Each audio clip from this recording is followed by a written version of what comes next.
Salut la compagnie, c'est Jules Melon et aujourd'hui dans un procédé critique quasi en nocturne avec un éclairage assez aléatoire, je vais vous parler d'un film que j'ai vu en salle hier soir pour vous qui regardez cette vidéo. Et ouais, je la fais quand même dans la Melon Mobile, cette réaction à chaud sur Kaamelott premier volet.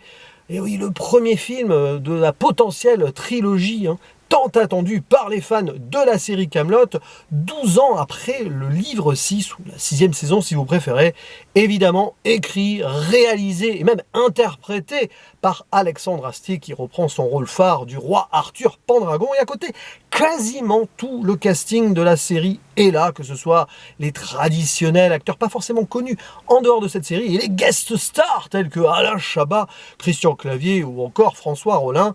Quelques rajouts sont à noter, par exemple Guillaume Gallienne, Clovis Cornillac et Sting, tiens. Et tiens, oui, la famille Astier est là, on sait, Lionel Astier, son père, il y a sa mère, tout ça.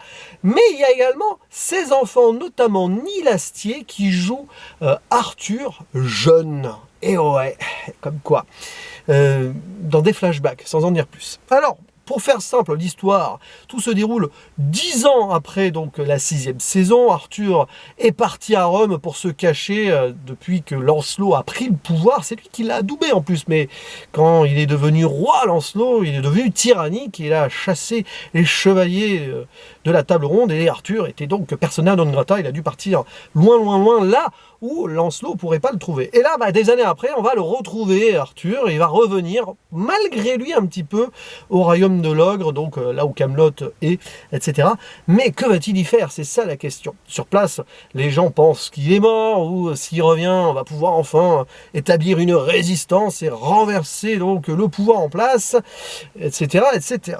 Et malheureusement pour Arthur, ce retour ne va pas se faire sans mal. Et avec des doutes personnels sur ce qu'il veut vraiment, il va retrouver certains vieux fantômes, entre guillemets, ou anciennes connaissances, et ça va pas être facile, voilà. J'en dis pas plus, j'essaye de rester le plus vague possible. Première chose à dire avant de donner mon avis, les fans de Kaamelott vont être là-dedans comme des poissons dans l'eau, voilà. Ceux qui découvrent l'univers Kaamelott avec ce film, c'est possible.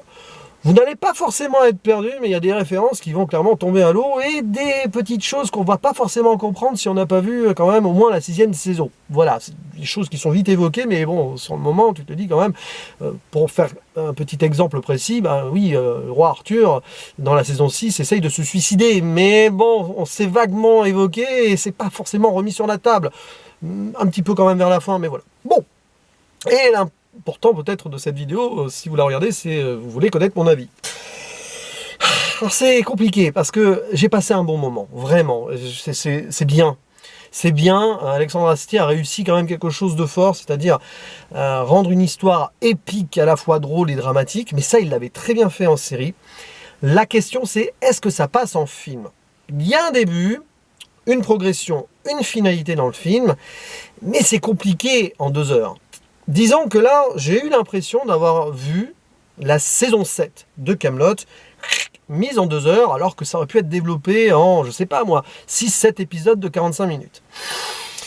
C'est un peu le souci, c'est qu'il a voulu, donc Astier, ramener quasiment tous les personnages. Certains sont là en mode caméo pour sortir leur petite tirade et tout, tranquille, les Perceval, les Caradoc, tout ça, on est là. François Rollin, donc le roi Lot, avec ses locutions latines. Christian Clavier, qui fait que du Christian Clavier. Voilà, ça c'est un petit truc, mais bon il le fait bien, mais voilà, etc., etc. C'est très ambitieux, ça fonctionne globalement, mais quand même à un certain moment tu te dis, ok, donc là il y a des scènes qui sont juste pour les fans. Est-ce que ça fait avancer le schmilblick? Oui et non. C'est pour le développement des personnages, le retour d'Arthur, l'interaction avec ses anciens amis, enfin équipiers, tout ce que vous voulez. Mais voilà, c'est que ça peut avoir ses limites. Après, tout ce qui est humour, dialogue, écriture là-dessus, Astier est toujours très bien. Voilà, on a ce bagou de langue française que j'aime bien chez Astier dans voilà, quand il écrit. C'est là, pas de souci, il y a des bons moments de joute verbale et tout, même si parfois ça fait un peu gratuit, des fois c'est vraiment très drôle. Le public qui était acquis à la cause d'Alexandre Astier dans ma salle, c'était quasi que des fans qui étaient là pour l'avant-première, enfin, on va dire 70%. Voilà, ça rigolait très bien et tout. Et après, donc, sur l'humour et l'écriture, ok, ça passe, voilà. Après, voilà, il faut quand même digérer l'histoire, qui en elle-même a ce développement dramatique lié au flashback d'Arthur, j'en dirai pas plus, je vais pas faire de zone spoiler ici. Tu comprends l'idée sur la potentielle faiblesse d'Arthur face à certaines choses qu'il doit faire mais qu'il n'ose pas faire, je reste vague. Tu comprends certaines blessures intérieures qu'il a enfin par rapport à son enfance dans la Légion romaine, là aussi je vais rester vague.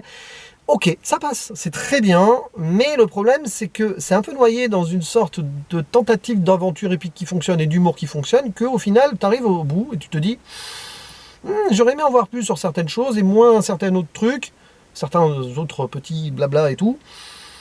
Et tu te dis quand même à la fin, ouais c'est réussi, ouais j'ai envie d'en voir plus, mais en termes de film, voilà. Vous voyez ce que je veux dire? Attention, je ne suis pas en train de dire que c'est un téléfilm upgradé pour la salle. Non, le souci c'est que ça aurait dû être, selon moi, plus développé. Par contre, et c'est là où c'est intéressant, niveau réalisation, c'est pas extraordinaire, hein, voilà, mais il y a de l'ambition, des décors, des châteaux, des tentatives d'effets spéciaux qui passent très bien. Ouais, ça fait quand même cinéma dans l'ensemble.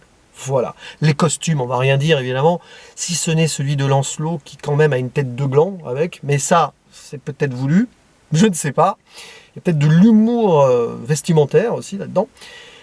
Mais ouais, quand même, c'est bien. Voilà, pour moi, c'est un bon film. Je suis pas un fan ultime de la série Kaamelott, pardon. J'ai vraiment aimé la voir et même revoir certains trucs. J'aime l'univers Astier, j'adore son écriture, j'adore ses deux spectacles par exemple. J'ai aimé ses films d'animation Astérix.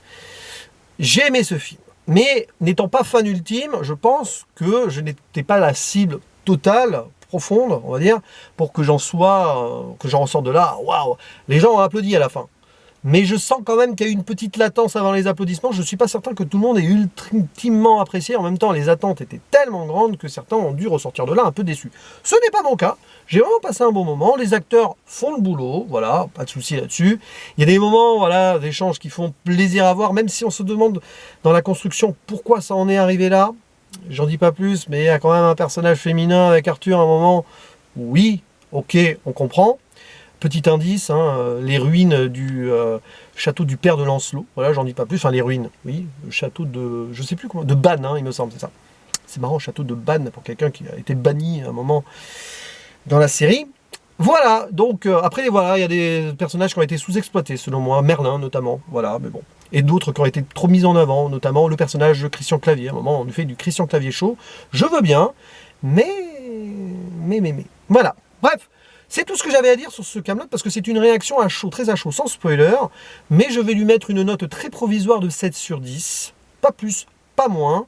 J'ai passé un vrai bon moment, mais j'ai vu mieux aussi cette année au cinéma. N'hésitez pas à dire en commentaire ce que vous en avez pensé, si vous, fan de Kaamelott, vous avez été déçu ou pas, si vous voulez en voir plus, si vous aurez aimé en voir plus, voilà, et si vous avez hâte de la suite, si suite il y a, mais croisons les doigts quand même pour Alexandre Astier. C'est quand même l'histoire de sa vie, un petit peu. Kaamelott et le roi Arthur. Il ne me reste plus qu'à vous dire à la prochaine. Ciao.